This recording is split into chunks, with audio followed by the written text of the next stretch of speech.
Hello students, अपने 2 chapter complete हो चुके हैं, सॉलिड स्टेट और सॉल्यूशन। आज का हम 3rd चैप्टर स्टार्ट करने जा रहे हैं, इलेक्ट्रोकेमिस्ट्री। इलेक्ट्रोकेमिस्ट्री करने से पहले जो हमने 11th क्लास में किया था रिडॉक्स रिएक्शन, उसके बारे में क्लियर नॉलेज होनी चाहिए। तो अब देखो रिडॉक्स रिएक्शन होती क्या है। रिडॉक्स रिएक्शन में हमें पता है, चलो हम लिख देते हैं रिडॉक्स रिएक्शन। रिडॉक्स रिएक्शन में क्या होता है कि जो एक सब्सटेंस है, वन सब्सटेंस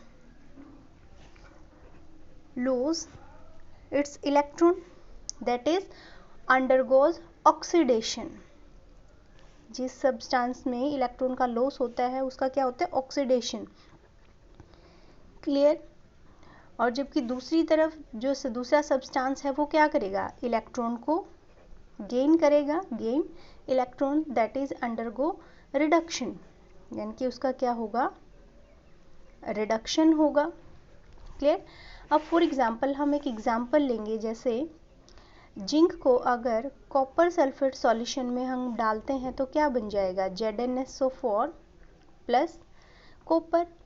यहाँ पे जो जिंक है वो ऑक्सीडाइज्ड हो गया, यहाँ पे zinc oxidized in the form of Zn2 positive, जबकि जो कॉपर है वो रिड्यूस्ड हो गया Cu2 पॉजिटिव से Cu। क्लियर। जब ये रिएक्शन हुई है तब यहाँ पे कुछ अमाउंट ऑफ एनर्जी रिलीज होती है। जब यहाँ पे ये रिएक्शन होगी तो यहाँ पे कुछ अमाउंट में एनर्जी क्या होगी, रिलीज होगी, और उस एनर्जी को हम नाम देते हैं केमिकल एनर्जी।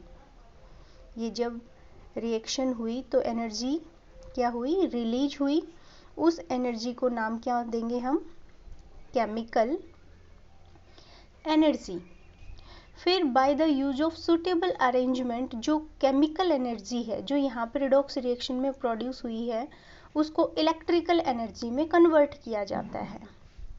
यहाँ पे जो केमिकल एनर्जी प्रोड्यूस हुई तो फिर क्या किया जाएगा, कुछ स्पेशल अरेंजमेंट का यूज करके हम उसको किस में कन्वर्ट कर लेंगे, इलेक्ट्रिकल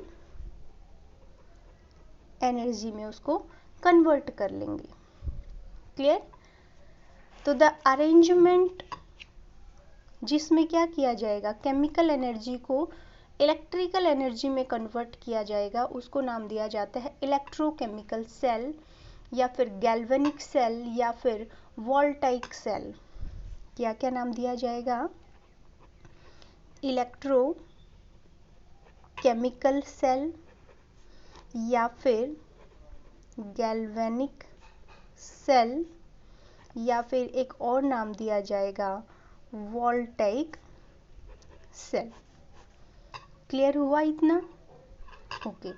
ध्यान रखना, इलेक्ट्रोकेमिकल सेल, गैल्वेनिक सेल या फिर वोल्टाइक सेल किसको बोला जाता है, जिसमें केमिकल एनर्जी को इलेक्ट्रिकल एनर्जी में कन्वर्ट किया जाता है। ये कहाँ पे प्रोड्यूस हुई, जब रिडॉक्स रिएक्शन हुई थी। रिडॉक्स रिएक्शन क्या होती हैं, जिसमें एक ही जो सब्सटेंस है उसमें एक का ऑक्सीडेशन होता है, दूसरे का रिडक्शन होता है। ऑक्सीडेशन यानी कि लॉस ऑफ इलेक्ट्रॉन, रिडक्शन मतलब गेन ऑफ इलेक्ट्रॉन। अब देखो बच्चों, ये जो रिएक्शन थी ये कैसी थी, स्पॉन्टेनियस थी, यानी कि अपने आप ये होती जा रही थी। जैसे ही हमने कॉपर सल्फेट सॉल्यूशन में जिंक को ऐड किया, ये रिएक्शन अपने आप स्टार्ट हो गई। लेकिन ये जरूरी नहीं होता कि सारी रिएक्शन स्पॉन्टेनियस हो, वो नॉन स्पॉन्टेनियस भी हो सकती हैं।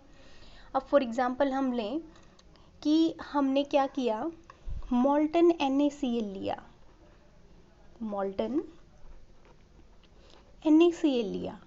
अब जो मोल्टन NaCl है उससे तो कोई एनर्जी प्रोड्यूस नहीं, ना वहाँ पे कोई रिएक्शन हुई।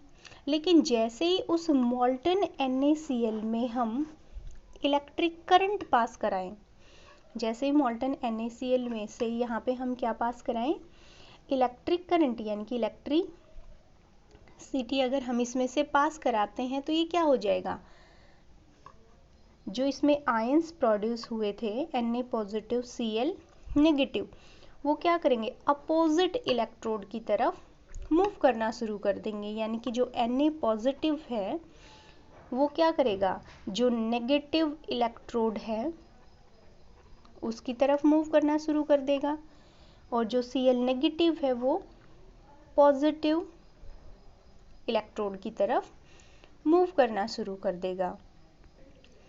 फिर वहाँ पे जाके क्या होगा, जो Na पॉजिटिव है वो नेगेटिव इलेक्ट्रोड के पास जाके इलेक्ट्रॉन को गेन करेगा, यानी कि उसका क्या होगा वहाँ पे रिडक्शन, और जो क्लोरीन नेगेटिव है वो पॉजिटिव इलेक्ट्रोड के पास जाके इलेक्ट्रॉन का लॉस करेगा, यानी कि वहाँ पे उसका क्या हो जाएगा ऑक्सीडेशन। यानी कि यहाँ देखो, यहाँ भी क्या हुई, एक रिडॉक्स रिएक्शन हो रही है कि नहीं हो रही, यानी कि redox reaction takes place by absorbing electrical energy.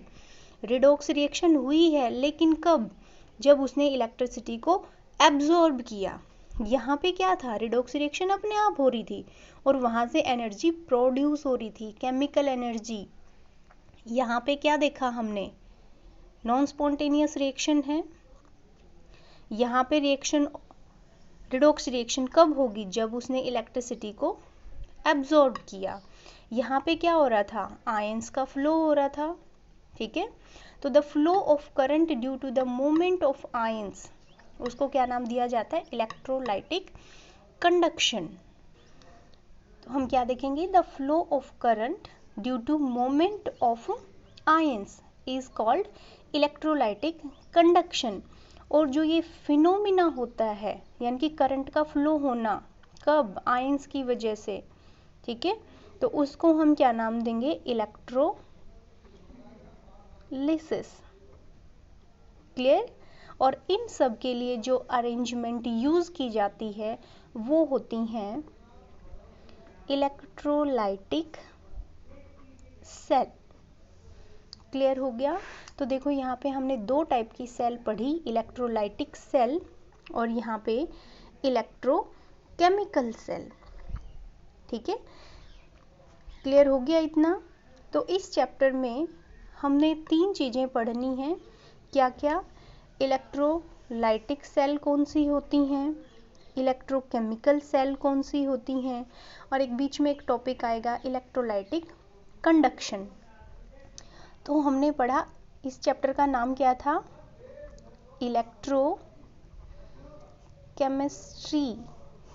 मतलब क्या निकल रहा है, इलेक्ट्रो का मतलब होता है electrical energy, electrical energy. Chemical, chemistry का मतलब केमिकल एनर्जी से रिलेट करते हैं हम इसको, केमिकल एनर्जी। तो देखो कि कैसे इलेक्ट्रिकल एनर्जी को केमिकल एनर्जी में कन्वर्ट किया जाएगा और कैसे केमिकल एनर्जी को इलेक्ट्रिकल एनर्जी में कन्वर्ट किया जाएगा, और इन दोनों के बीच में क्या रिलेशन है, वो हम किसके अंदर पढ़ते हैं, इलेक्ट्रोकेमिस्ट्री के अंदर। Clear. Electrochemistry is the branch of chemistry in which we study about the electrical and chemical energy और कैसे इनका इंटरकन्वर्जन होता है। क्लियर। अब आता है कि जो ये इलेक्ट्रोकेमिस्ट्री है इसका डेली लाइफ में यूज़ क्या है। तो देखो डेली लाइफ में जैसे कि तुमने काफ़ी सारे कंपाउंड देखे होंगे, NaOH है, Cl2 है, F2 है, F2। ये मोस्टली कंपाउंड ऐसे हैं जो हम बाय द इलेक्ट्रोकेमिकल मेथड से इनको प्रोड्यूस करते हैं। क्लियर। फिर दूसरा बैटरीज हैं, सेल्स हैं, जो अलग अलग इंस्ट्रूमेंट्स में, डिवाइस में यूज होते हैं, वो उनमें भी क्या होते हैं, इलेक्ट्रोकेमिस्ट्री का ही यूज होता है। क्लियर। तो बहुत सारे डेली लाइफ के यूज हैं, आगे हम इस चैप्टर में पढ़ेंगे भी। अब नेक्स्ट टॉपिक आता है अपना इलेक्ट्रोलिसिस। टॉपिक कौन सा है,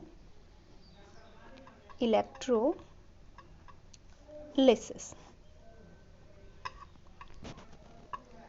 देखो बच्चों, इलेक्ट्रोलिसिस करने से पहले हमें पता होना चाहिए इलेक्ट्रोलाइट्स क्या होते हैं।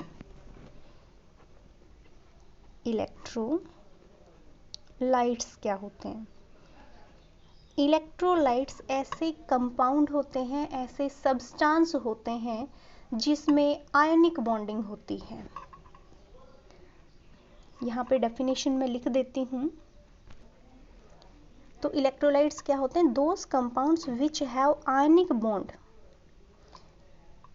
And dissociate into ions and conduct electricity, यानी कि ऐसे कंपाउंड्स जो आयनिक बॉन्डिंग से मिलके बने होते हैं। आयनिक बॉन्डिंग का ही दूसरा नाम होता है इलेक्ट्रोवैलेंट बॉन्ड। ये अच्छे से तुम्हें पता होगा। आयनिक बॉन्ड, इलेक्ट्रोवैलेंट बॉन्ड क्या होते हैं? जो कंप्लीट ट्रांसफर ऑफ इलेक्ट्रॉन से बने हों। क्लियर?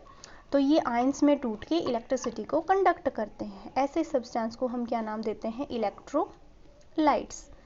क्लियर? तो यहाँ पे देखो हमने क्या लिया, एक बीकर लिया। बीकर में हम इलेक्ट्रोड्स लेते हैं। मेटल की बनी हुई प्लेट होती हैं, ये रॉड होती हैं, जिसको हम एक को पॉजिटिव पोल से कनेक्ट कर देते हैं, दूसरे को नेगेटिव से कनेक्ट कर देते हैं। अब यहाँ पे लिया जाता है इलेक्ट्रोलाइट्स। क्या लिया जाएगा यहाँ पे? इलेक्ट्रोलाइट्स, या वो मोल्टन स्टेट में भी हो सकते हैं या फिर एक्वस स्टेट में भी, यानी कि उनका सॉल्यूशन भी हो सकता है। क्लियर? तो जैसे ही करंट हम डालेंगे यहाँ से, तो जो आयंस हैं, सॉरी जो इलेक्ट्रोलाइट्स हैं, वो किस में ब्रेक डाउन हो जाएंगे? आयंस में। और फिर वो क्या करेंगे? फ्लो करना स्टार्ट कर देंगे। देखो यहाँ पे इलेक्ट्रोलाइट्स लिया। क्लियर?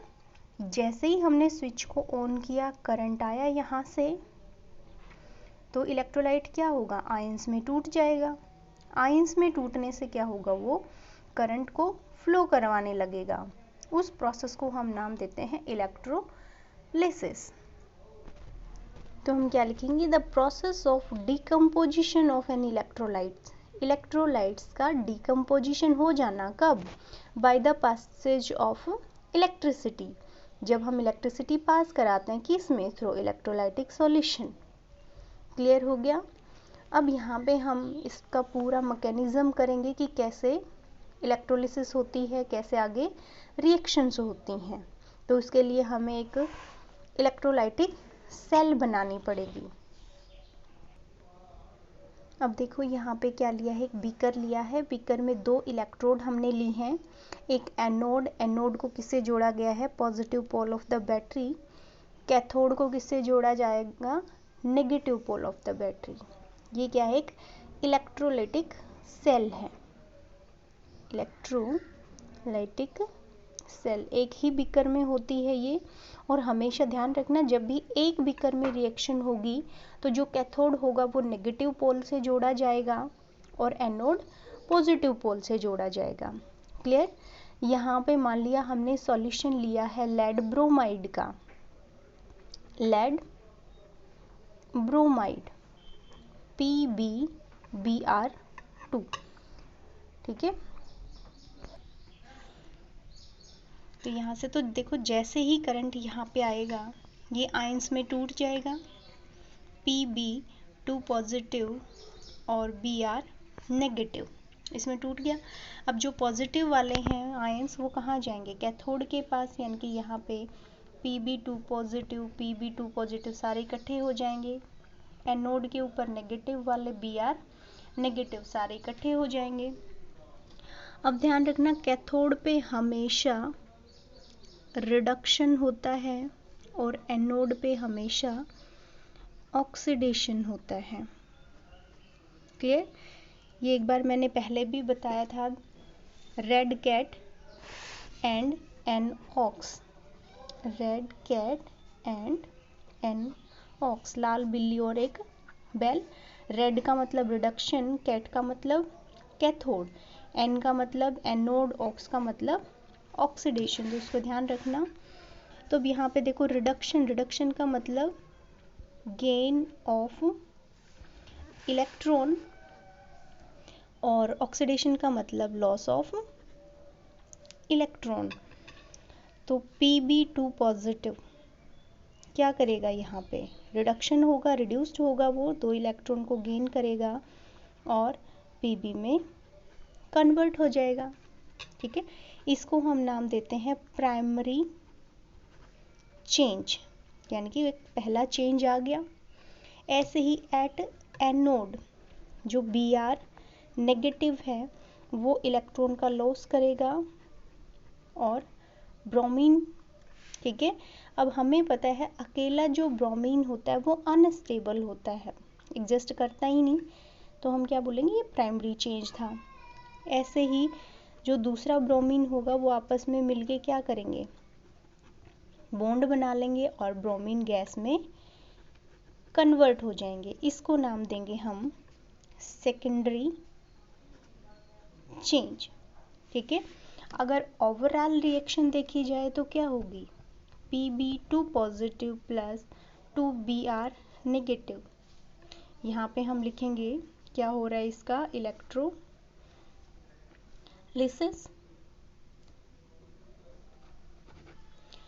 तो Pb प्लस Br2 गैस, ठीक है।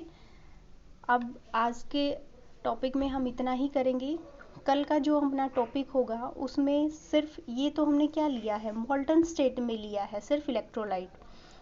नेक्स्ट जो लेक्चर होगा उसमें हम इसका एक्वस सॉल्यूशन लेंगे, यानी कि इसके जो इलेक्ट्रोलाइटिक सॉल्यूशन है उसमें क्या होगा, वाटर प्रेजेंट होगा, ठीक है।